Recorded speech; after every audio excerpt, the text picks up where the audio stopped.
আসসালামু আলাইকুম। অনার্স দ্বিতীয় বর্ষ 2023-24 তোমাদের পরীক্ষার রুটিন ইতোমধ্যেই প্রকাশিত হয়েছে। হাতে সময় আছে মাত্র 1 মাস। এই 1 মাস সময়ে নিজের ইচ্ছাশক্তি থাকলে ইনশাল্লাহ সঠিক গাইডলাইন ফলো করতে পারলে এখান থেকেও ভালো রেজাল্ট করা সম্ভব।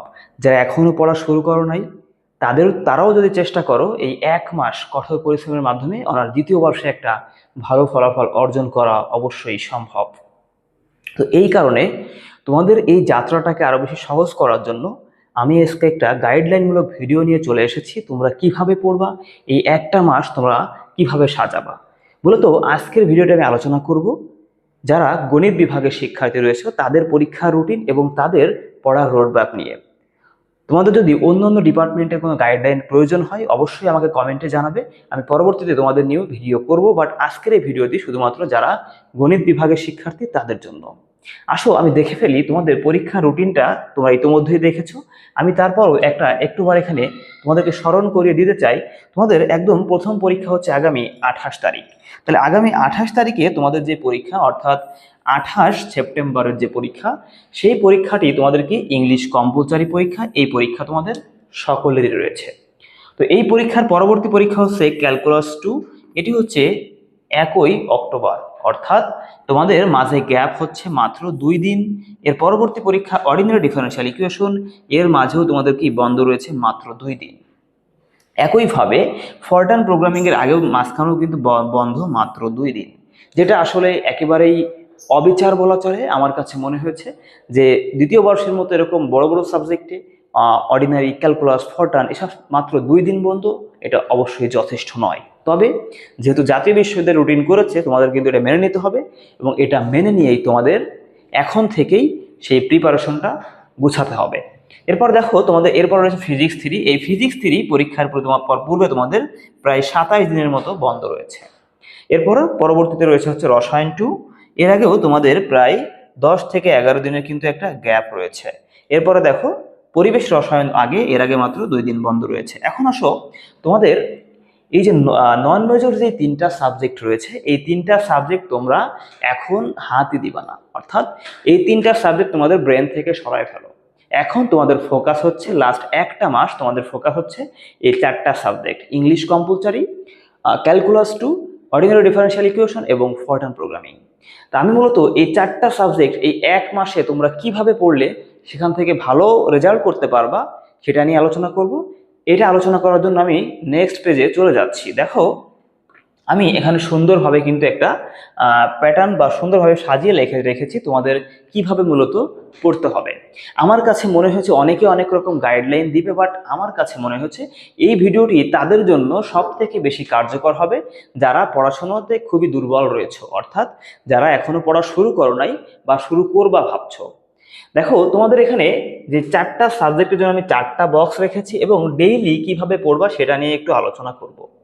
এখন আমি যে 4টা বক্স এখানে রেখেছি, দেখো এই 4টা বক্সের মধ্যে এখানে প্রথম বক্সে রেখেছি এখানে ক্যালকুলাস 2। এই বক্সে রেখেছি ক্যালকুলাস 2 সাবজেক্ট।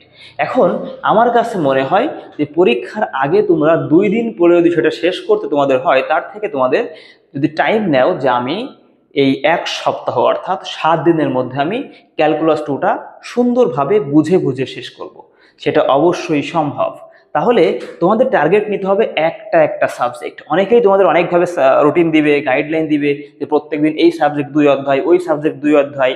আমার কাছে পার্সোনালি মনে হয়েছে যে এইভাবে পড়ার থেকে তোমরা যদি একটা সাবজেক্টকে টার্গেট করো যে আমি এই কয়দিনের মধ্যে এই সাবজেক্টটা শেষ করব, তাহলে তোমাদের যেটা হবে, তোমাদের ওই সাবজেক্টটা শেষ হইলে তোমাদের কিন্তু মনের ভিতরে একটা আত্মবিশ্বাস বেড়ে যাবে, না আমার একটা সাবজেক্ট শেষ। তোমার ভিতরে একটা কনফিডেন্স লেভেল কাজ করবে, আর এই কনফিডেন্স লেভেলটা তোমাদের জন্য খুবই খুবই গুরুত্বপূর্ণ। তোমার কনফিডেন্স না থাকলে তুমি কিন্তু হতাশায় পড়ায় মনোযোগ দিতে পারবা না, ভালো পড়তে পারবা না। তার জন্য তোমাদের অবশ্যই কনফিডেন্স লেভেল অত্যন্ত জরুরি। এই কারণে আমি দেখো এখানে লিখে রেখেছি তোমাদের যে এই ক্যালকুলাস 2 তোমরা পড়বা হচ্ছে আগামীকাল হতে শুরু করবা।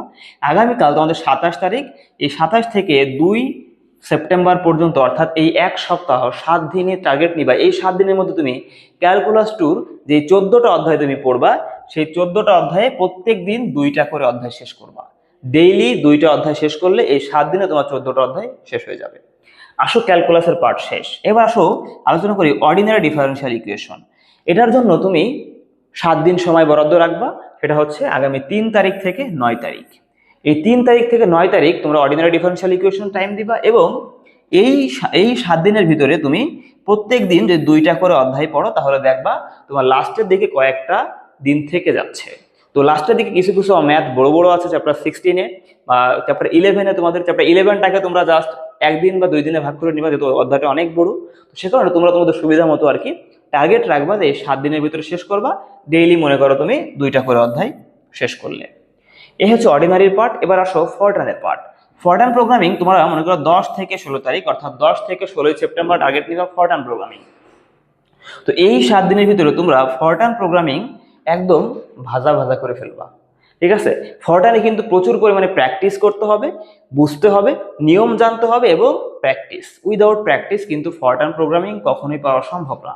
এবার আসো এখানে তুমি ডেইলি 2টা করে অধ্যায় তুমি আয়ত্ত করতে পারো, অথবা তোমাদের যারা সায়েন্স বি পাবলিকেশনের বই তাদের কিন্তু অধ্যায়ই কম, তোমরা জাস্ট চেষ্টা করবা যে পুরো বইটাকে, তোমার পুরো সিলেবাসটাকে 7টা খণ্ডে ভাগ করে নেওয়ার জন্য, অর্থাৎ 7 দিনে 7 খণ্ড ভাগ করে নিয়ে ডেইলি সেই পরিমাণ তোমরা এখান থেকে পড়বা।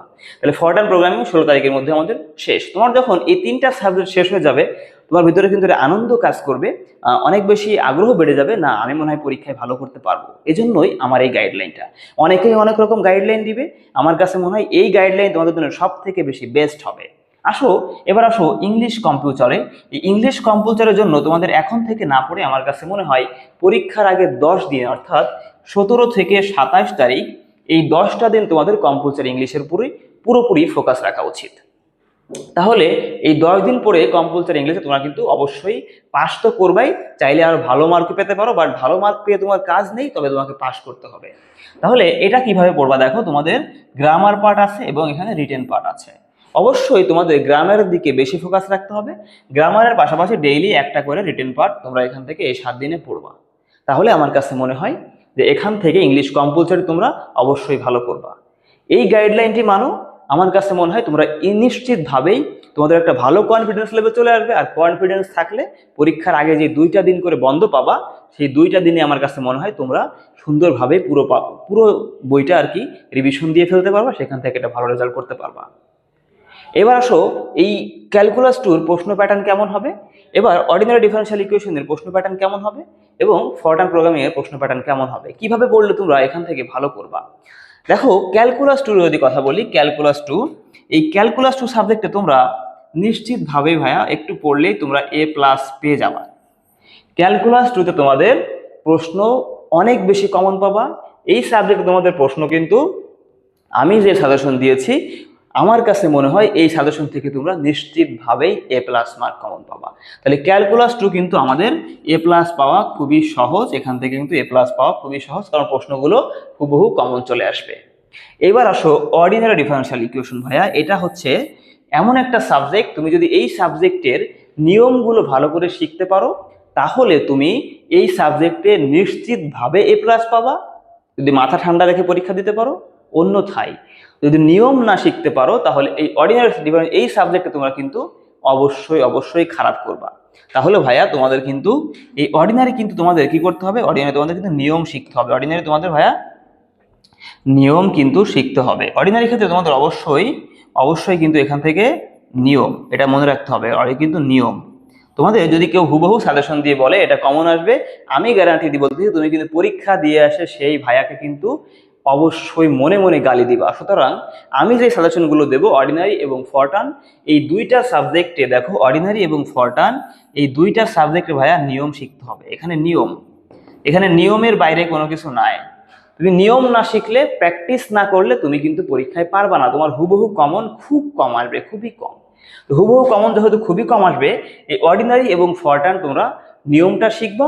বিশেষ করে যদি ফরটানের কথা বলি, প্রোগ্রামিং গুলো তোমরা বারবার প্র্যাকটিস করতে হবে এবং প্রত্যেকটা সাবজেক্টেই প্র্যাকটিস করতে হবে। বাট ফরটানটা উইদাউট প্র্যাকটিস তুমি কিন্তু কখনোই শিখতে পারবা না, তুমি কিন্তু পরীক্ষা হলে পারবাই না আসলে। এজন্য তোমাদের যেটা উচিত সেটা হচ্ছে তোমরা নিয়মের দিকে ফোকাস রাখবা, অর্ডিনারি এবং ফরটান। আর ক্যালকুলাস 2 গতানুগতিকভাবে ওই প্রশ্নগুলো পড়ে গেলেই তোমরা সেখান থেকে প্লাস মার্ক কমন পেয়ে যাবে। এই হচ্ছে মোটামুটি তোমাদের পড়ার গাইডলাইন। আর ইংলিশ কম্পালসারি তো বললামই, তোমরা ডেইলি গ্রামার পার্টটা পড়বা। চিন্তা করবা যে আজকে আমরা একটা গ্রামার পার্ট শেষ করব, আজকে একটা প্যারাগ্রাফ শেষ করব, আজকে একটা কি এসে শেষ করব, আজকে একটা অ্যাপ্লিকেশন শেষ করব। এরকম ভাবে যদি তুমি সেট করে নাও, তাহলে আমার কাছে মনে হয় এই 7 দিনের মধ্যে তোমরা পুরো সিলেবাসটা সুন্দরভাবে কভার করে এবং লাস্ট 2 দিনে তুমি কিন্তু রিভিশন দিতে পারবা। সুতরাং তোমাদের এই হচ্ছে গাইডলাইন। আমার কাছে মনে হয় এই গাইডলাইনটা তোমাদের অনেক বেশি হেল্পফুল হবে। তোমরা যদি এই গাইডলাইনটি মানতে পারো, অবশ্যই পরীক্ষায় ভালো করা সম্ভব। এছাড়াও তোমাদের যদি আরো কোনো কোশ্চেন থাকে, অবশ্যই আমাকে কোশ্চেন করতে পারো। ইনশাল্লাহ আমি মনে করি যে আমি তোমাদের সর্বোচ্চ সাপোর্ট দেওয়ার চেষ্টা করব এবং অবশ্যই তোমরা ভালো পরীক্ষা দাও, এই দোয়া আমার থাকবে। তোমাদের জন্য সর্বদা আমি সাথে রয়েছি। যে কোনো কোশ্চেন জাস্ট আমাকে স্মরণ করবা। তো সবাই ভালো থাকো, সকলের জন্য দোয়া এবং শুভকামনা রইল। আসসালামু আলাইকুম।